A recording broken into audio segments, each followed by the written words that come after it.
India TV YouTube channel को subscribe करें और बेल आइकन दबाएं। नमस्कार, आप देख रहे हैं इंडिया टीवी। आपके साथ मैं हूं मीनाक्षी जोशी। इस वक्त की बड़ी खबर मुंबई से आ रही है, जहां मुंबई पुलिस के पूर्व एनकाउंटर स्पेशलिस्ट प्रदीप शर्मा को एनआईए ने गिरफ्तार कर लिया है।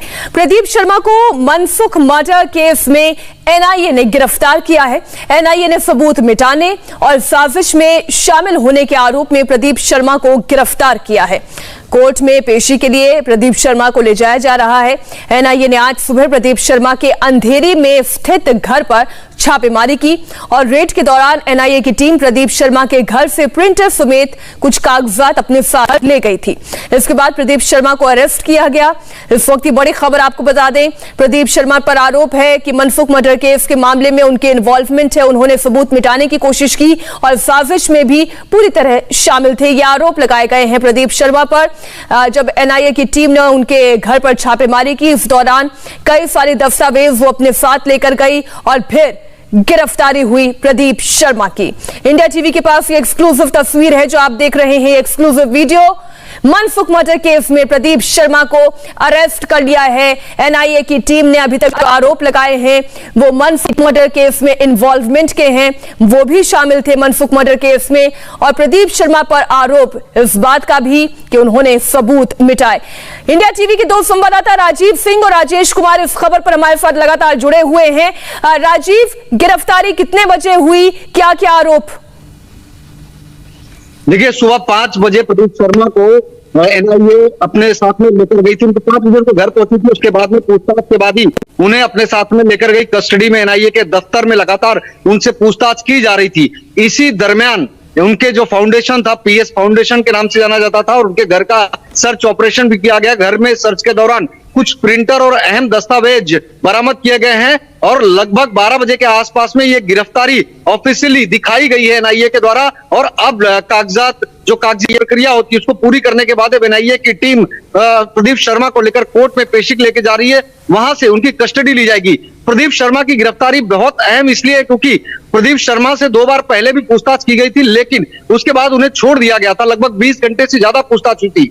लेकिन 11 जून को जिस शख्स की गिरफ्तारी हुई है, संतोष सेलार मुंबई के मलाड कुरार इलाके में रहते थे। और जब उनकी गिरफ्तारी हुई तो सेलार ने पूछताछ में सबसे पहले प्रदीप शर्मा का नाम लिया, जबकि उस वक्त उसको गिरफ्तार करने के बाद कोर्ट में भी नहीं पेश किया गया था। हमारे सूत्रों ने जो जानकारी दी उसके मुताबिक अरेस्ट करने के साथ ही सेलार ने सबसे पहले प्रदीप शर्मा का नाम लिया। प्रदीप शर्मा का नाम सबसे पहले सामने आया था। राजेश, अब ये प्रदीप शर्मा किस किस तरीके से मनसुख मर्डर केस में इन्वॉल्व था, कैसे सबूत मिटाने की और कौन से सबूत मिटाने की कोशिश वो कर रहा था? देखिए, सबसे बड़ा आरोप प्रदीप शर्मा पर कॉन्स्पिरेसी में शामिल होने का है, क्योंकि सचिन वाजे के साथ मुंबई पुलिस कमिश्नर के दफ्तर में मुलाकात हुई थी और उस मुलाकात के दौरान ये पूरी कॉन्स्पिरेसी रची गई थी। इसके अहम सबूत जो हैं वो एनआईए के पास हैं। साथ ही जो शख्स गिरफ्तार हुआ है संतोष सेलार, वो प्रदीप शर्मा का काफी करीबी बताया जाता है। और उसके साथ 2 और लोगों के नाम सामने आ रहे हैं जो अभी तक एनआईए ने डिस्क्लोज नहीं किया, लेकिन संतोष सेलार ने बताया है कि वो दोनों भी प्रदीप शर्मा काफी करीबी थे। प्रदीप शर्मा के पर इसके पहले भी एक आरोप लगा था, हालांकि वो बरी हो गए थे। आपने सेलार का नाम लिया राजेश, राजीव सिंह इसी पर और ज्यादा जानकारी दे रहे थे। ये सेलार से किस तरीके से प्रदीप शर्मा कनेक्टेड है और सेलार ने और क्या क्या बातें बताई हैं अब तक की पूछताछ में? राजीव, देखिए सेलार प्रदीप शर्मा का बहुत करीबी शख्स था। प्रदीप शर्मा के साथ सेलार की एक फोटो भी हमारे हाथ लगी है, वो भी हमारे दर्शकों को हम जल्दी दिखाएंगे। लेकिन सबसे अहम बात यह है कि जब प्रदीप शर्मा रिटायर हुए उसके बाद में सेलार सुनील माने का बहुत करीबी हो गया था, जो कि मुंबई में कांदिवली क्राइम ब्रांच यूनिट 11 में सीनियर इंस्पेक्टर के तौर पर कार्यरत थे।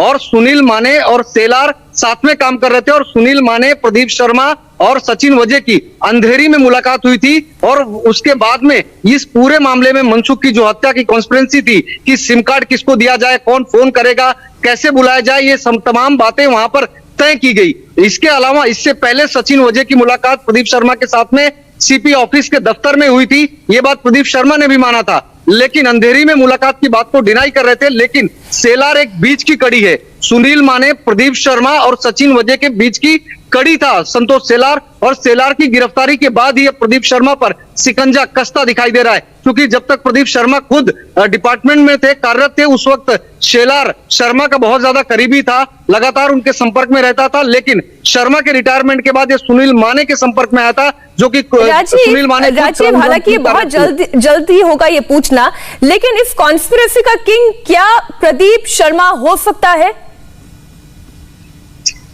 नहीं, बिल्कुल अभी ऐसा कहना बहुत जल्दबाजी होगा। जैसे कि आप कह रही हैं, अभी तक इस पूरे मामले में सिर्फ मनसुख की हत्या से पूरा मामला जुड़ता दिखाई दे रहा है। एंटीलिया जिलेटिन मामले से प्रदीप शर्मा का लिंक अभी तक निकलकर सामने नहीं आया है। लगातार पूछताछ चल रही है। आने वाले समय में इस बात का भी खुलासा होगा, क्योंकि जिलेटिन कौन लाया, कैसे वहां तक पहुंचा। ये तस्वीरें जरूर सामने आई थी कि सचिन वजे ने गाड़ी पार्क कराई थी, लेकिन जिलेटिन नागपुर का था, तो नागपुर से मुंबई कैसे आया। औरंगाबाद की एक कार मिसिंग हुई, तो कार कहां गई। ऐसे तमाम अभी बीच की कड़ियां हैं जिनके तार जुड़ना बाकी है। आने वाले समय में इसका भी खुलासा होगा कि आखिर इस पूरी का मास्टरमाइंड कौन था, कौन हैंडल कर रहा था, कौन ऑपरेट कर रहा था। क्या सचिन वजे के अलावा जो इस तरह से प्रदीप शर्मा का नाम आया, यही दो लोग मुख्य तौर पर थे, या आने वाले समय में किसी और बड़े नाम का खुलासा हो सकता है? राजेश, प्रदीप शर्मा को कहां लेकर जाया गया है, उनसे अब जो पूछताछ होगी, जो जानकारियां ली जाएगी, वो किन किन बिंदुओं पर हो सकती है?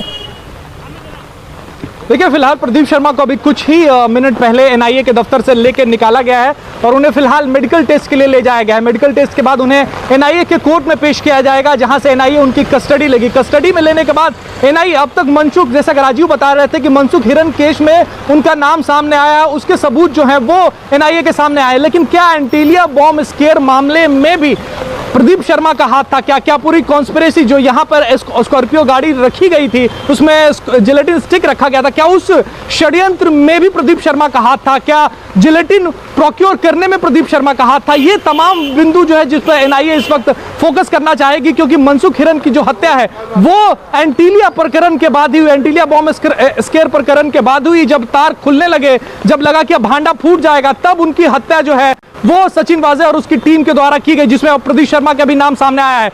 लेकिन क्या एंटीलिया में बॉम्ब रखने, एंटीलिया के पास जिलेटिन स्टिक रखने के मामले में भी वो इन्वॉल्व थे? इस बात की पड़ताल एनआईए करना चाहेगी। मीनाक्षी? बिल्कुल राजीव, फरवरी के महीने से मामला लगातार तूल पकड़ा हुआ है और मुंबई के कई सारे बड़े चेहरे इसमें इन्वॉल्व हो सकते हैं, ऐसे कई दफा खबर सामने आई।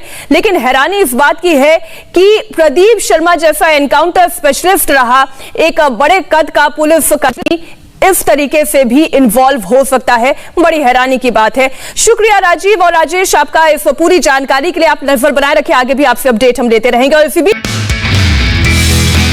नमस्ते, मैं हूं मीनाक्षी जोशी। वीडियो और खबरों से अपडेट रहने के लिए India TV YouTube channel subscribe करें, बेल आइकन दबाना ना भूलें। जुड़े रहें इंडिया टीवी के साथ।